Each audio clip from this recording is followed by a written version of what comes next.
Lendo a Bíblia com William Camelo. Dia 30 de janeiro, Êxodo 10, 1, 12 e 13. O Senhor disse a Moisés: Volte ao Faraó, pois endureci o coração dele e o de seus oficiais, para que eu demonstre meus sinais entre eles, e também para que você conte a seus filhos e netos como eu ridicularizei os egípcios e lhe fale dos sinais que realizei no meio deles. Assim, vocês saberão que eu sou o Senhor. Moisés e Arão foram ver o Faraó novamente e lhes disseram: Assim diz o Senhor, o Deus dos Hebreus: Até quando você se recusará a submeter-se a mim? Deixe meu povo sair para me adorar. Se você se recusar, tome cuidado. Amanhã trarei sobre seu território uma nuvem de gafanhotos. Cobrirão toda a terra de modo que não se poderá ver o chão. Devorarão o que restou de sua colheita, depois da tempestade de granizo, e também todas as árvores que estiverem crescendo nos campos. Invadirão seus palácios, as casas de seus oficiais e todas as casas do Egito. Nunca em toda a história do Egito seus antepassados viram uma praga como esta.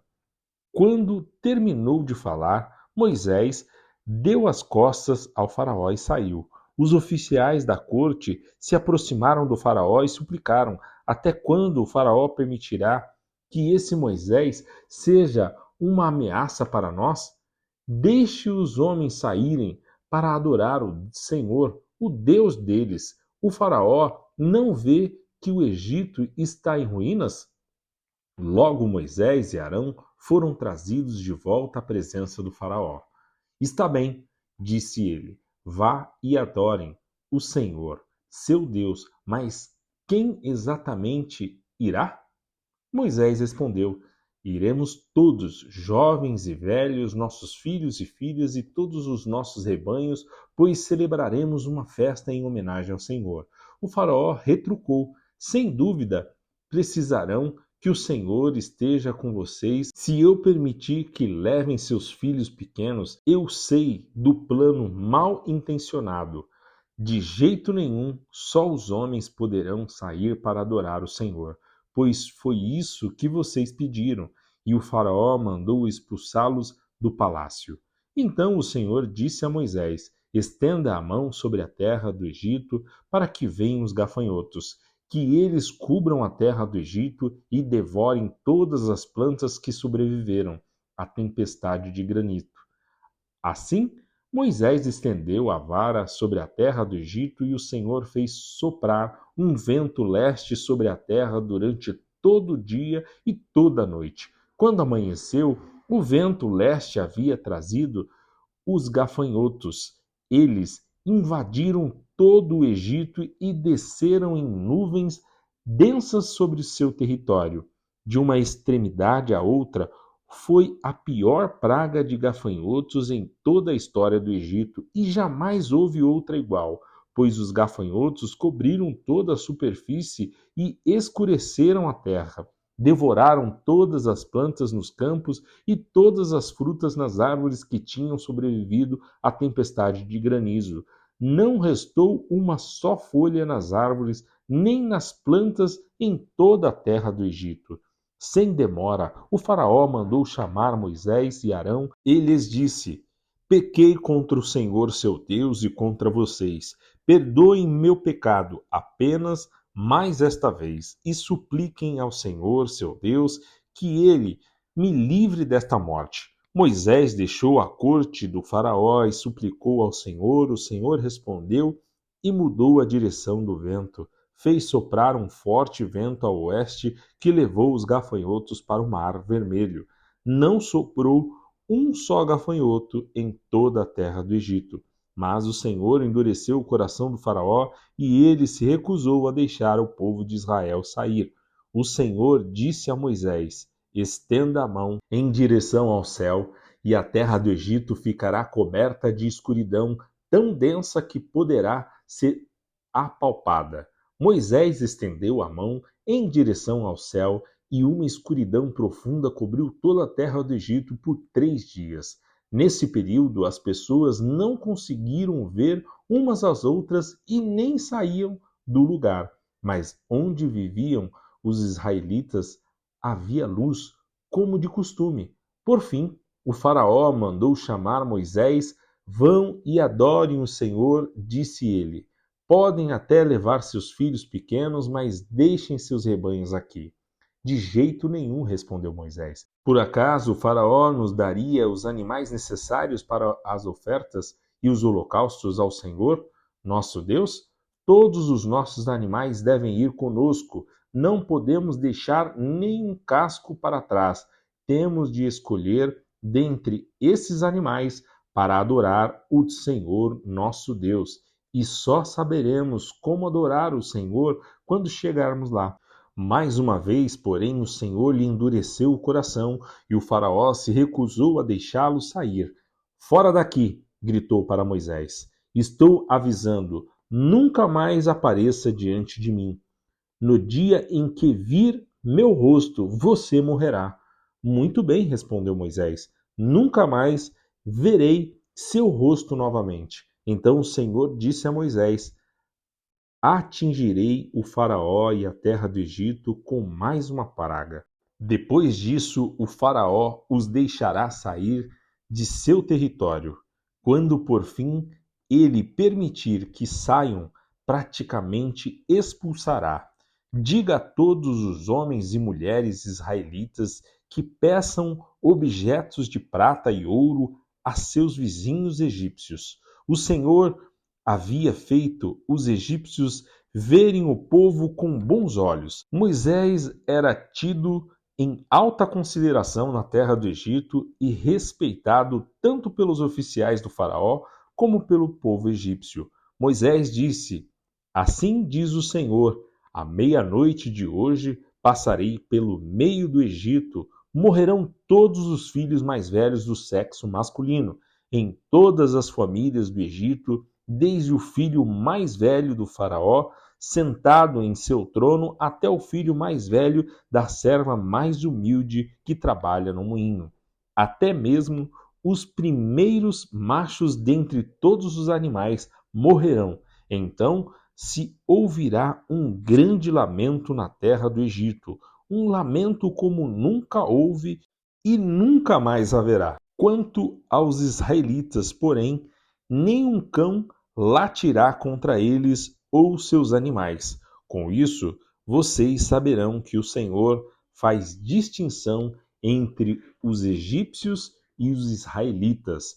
Todos os oficiais do Egito virão até mim e se curvarão, suplicando, por favor, vá embora, saia logo do Egito e leve com você todo este povo que o segue. Só então eu sairei. E, ardendo de ira, Moisés saiu da presença do faraó. O Senhor tinha avisado a Moisés: o faraó não lhe dará ouvidos, por isso farei milagres ainda mais poderosos na terra do Egito. Moisés e Arão fizeram todos esses milagres na presença do faraó, mas o Senhor lhe endureceu o coração e ele se recusou a deixar o povo de Israel sair de sua terra. Então o Senhor disse a Moisés e Arão no Egito: de agora em diante, este mês será para vocês o primeiro do ano. Anunciem a toda a comunidade de Israel que o 10º dia deste mês, cada família escolherá um cordeiro ou um cabrito para fazer um sacrifício, um animal para cada casa. A família que for pequena demais para comer um animal inteiro deverá compartilhá-lo com outra família da vizinhança.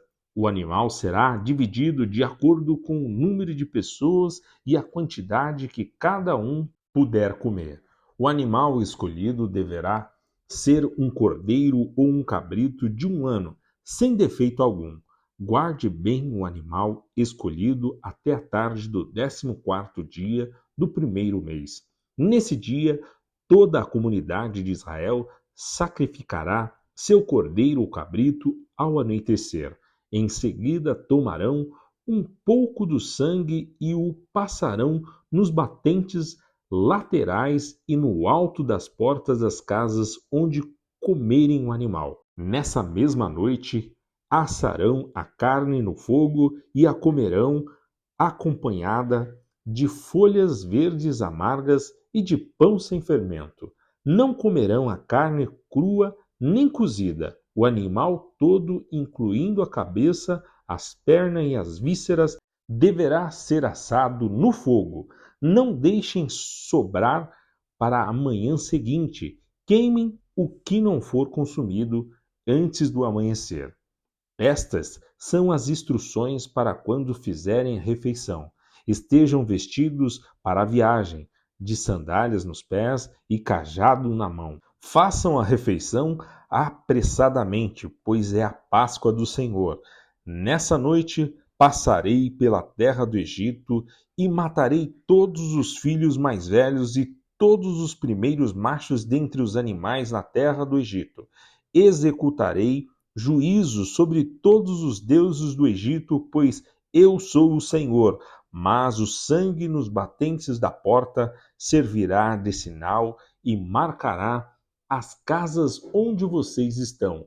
Quando eu vir o sangue, passarei por sobre aquela casa, e quando eu ferir a terra do Egito, a praga da morte não os tocará.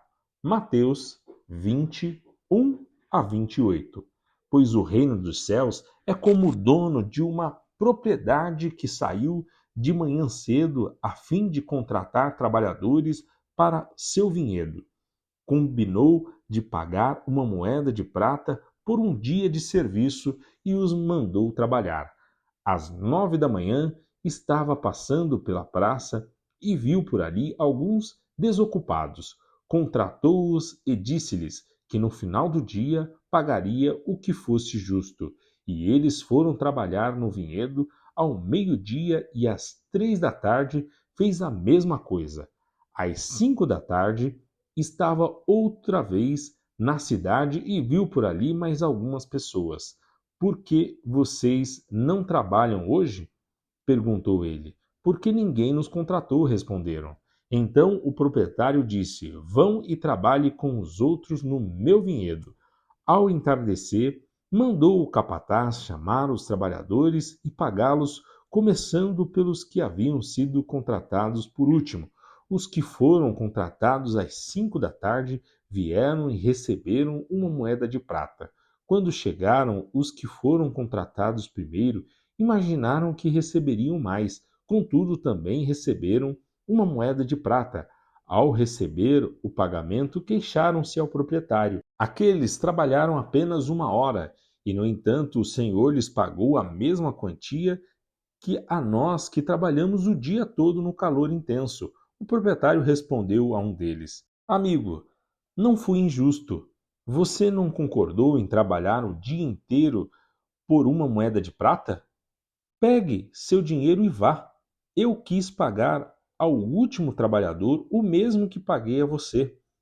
É contra a lei eu fazer o que quero com o meu dinheiro? Ou você está com inveja porque foi bondoso com os outros?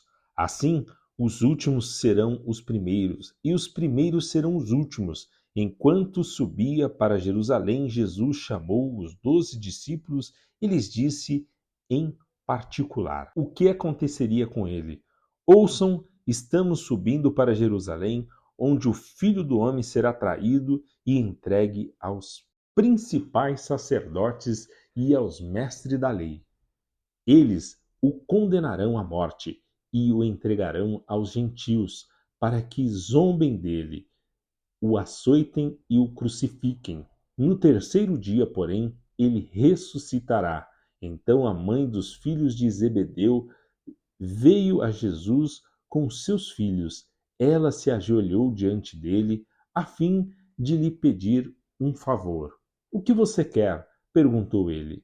Ela respondeu: Por favor, permita que no seu reino meus 2 filhos se sentem em lugares de honra ao seu lado, um à sua direita e outra à sua esquerda. Jesus respondeu: Vocês não sabem o que estão pedindo. São capazes de beber do cálice que estou prestes a beber?